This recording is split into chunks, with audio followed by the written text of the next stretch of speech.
Some say early October is the best time to connect with a target buck, and I brought in my friend Steve Hanson to talk about finding the spot within the spot to increase your odds.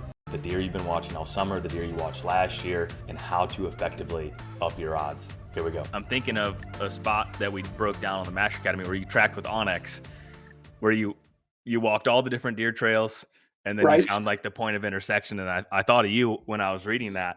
Yep. And I think that's something important to bring up for setting up tree stands in June, because I feel a lot of people, I don't want to do a sweeping statement. Most people are procrastinators.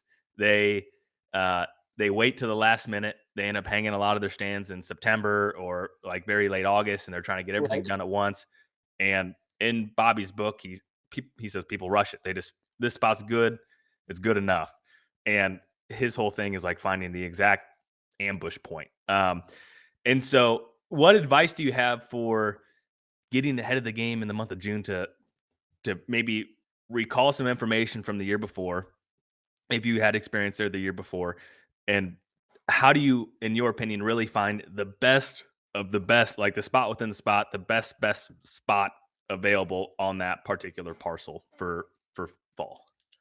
You know what that's going to come down to, and it is something you can work on during June.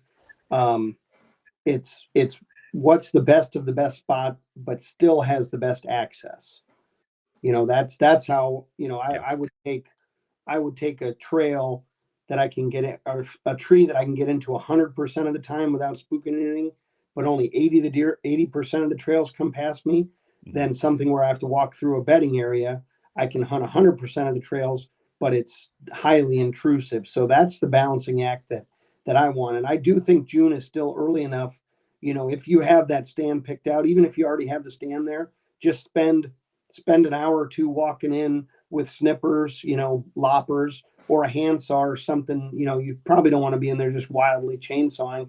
I guess you could, because they're going to leave and come back. But, go in and then make sure that your access is rock solid. That would be probably the biggest thing. If you already know that location and you're not talking about moving a stand or something, I would really dial in that access. Like if there's a lower place on the terrain where you might have to cut a few limbs to get through, but you can stay totally concealed, or just even adding a secondary entrance for a different wind direction. If the stand works on multiple winds, your access may not work on multiple winds. Just try to make it, when you go in to hunt that spot, you're truly giving it your best chance you can. So, and that would be another thing. You can still do that in June.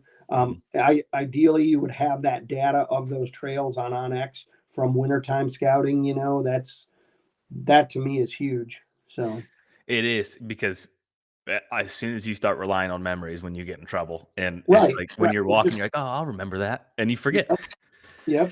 And even if you walk, you're shed hunting or something, you walk by a good tree, just mark it as a possible stand, that time of year. And then this is the time of year to come back and say, hey, even if I don't want to put a whole set in here, put a set of sticks in here, prune it out for a saddle hunt, something like that. But just give yourself that little bit of edge, a clean path to enter, and, a plan of which tree, which direction am I going to set up, because you never know when you're going to say, oh, this is my third day in a row of a northeast wind. I really need something different, but I want to be on that same buck. So it's good to have those kind of options. And I still don't think you're too late at all to get in there and do that. So. Yeah. It's better to do it in June than late August or September or October. Yeah. As long as they have velvet on, they're going to be on one pattern. As soon as they shed that velvet, that's when you definitely got to start leaving them alone and making sure you don't make, that's when it's zero mistake time. What are you looking forward to most this upcoming season? Getting to hunt that, that big farm of mine. I finally got one, at least one, if not two bucks there that are going to be 6, 7, truly having multiple true shooters to hunt.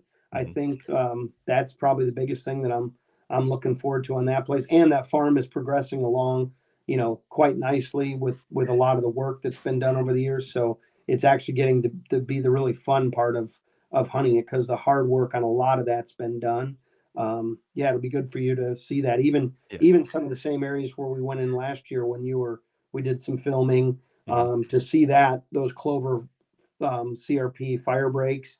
adjacent to my corn food plots. I mean, it looks like it's supposed to right now. So, That's um, great. yeah. So hopefully we'll get to see that soon. So, Are you gonna kill them in October? yes, I'm putting you. absolutely. You think you're gonna kill the Yeah. buck on October? Yeah, more than likely. Yeah, I'm going to put, every year I almost shift more and more effort to October. And that's always been my strong time of year, has been October, but it just seems like anymore. And it's probably just a sign of the times. But if you get a true big one, chances are there's somebody else that knows about it.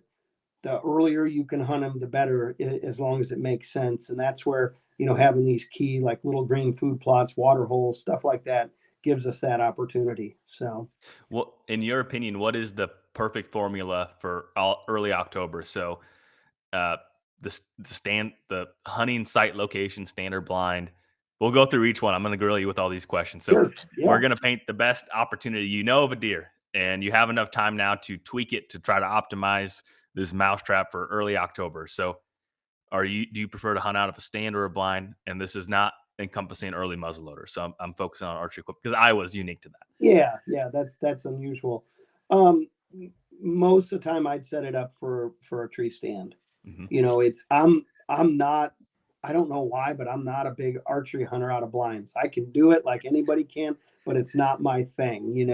It just, it just isn't. So in that being said, having that set up, unfortunately, everybody likes to think that you set everything up for a north wind because you're going to hunt them on the cold fronts and stuff, and we just don't get that many. you know every place we have where we have a big deer, we're going to have a north wind setup that's going to be like the ultimate setup.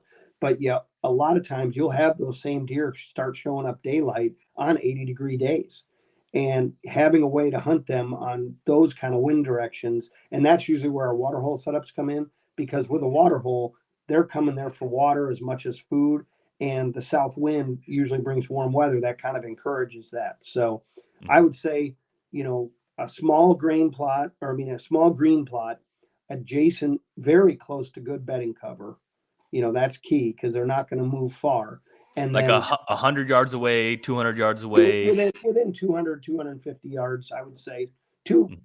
250 would be ideal. Within 250 yards, that would be, in my mind, that would be perfect. And then just a good, safe, just a really rock solid entrance and exit plan of how to get in and out of there. you know Ideally, maybe some grain close by. you know, that's always nice because it just tends to keep them on that part of the property. Most of our setups always had that mixed in with it.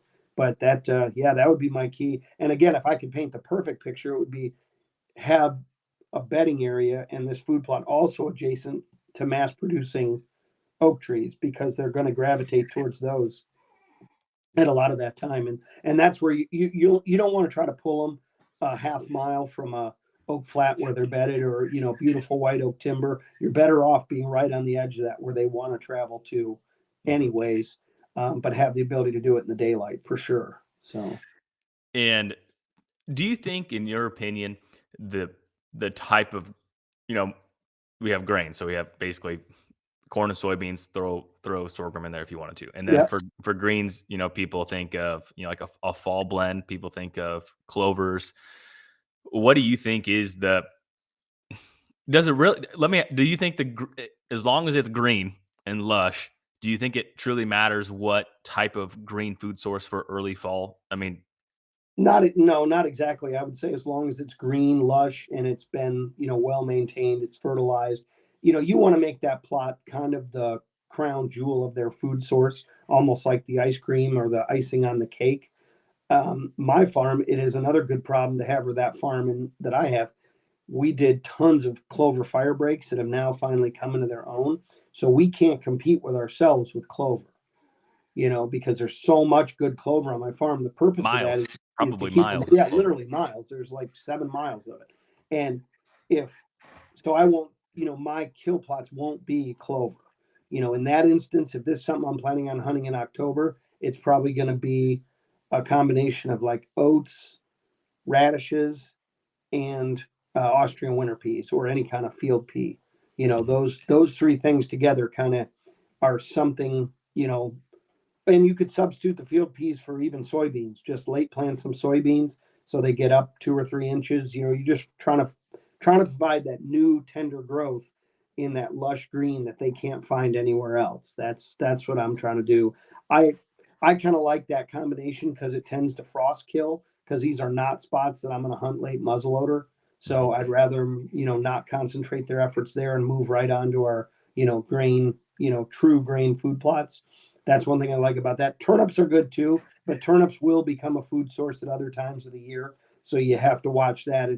If you're going to be sitting on a place where you can't shoot those little plots, you don't want your target buck late season hanging up there and not moving on. Now we're lucky we have a big farm where we can craft all these things into one spot. But if I was going to put together a plot to hunt specifically in October, it would be some combination of oats, radishes, and Austrian winter peas. It would be probably those three things. So, and planted later, I'm going to say Labor Day weekend would probably be about the ideal timing, and planted heavier rates than most people would think. Because what I tell people, I don't want big, tall growth. I want tons of little plants. A carpet. Yeah, carpet. Yep, I call it chia pet. So that works too. Well, that's literally what I call my chia plot.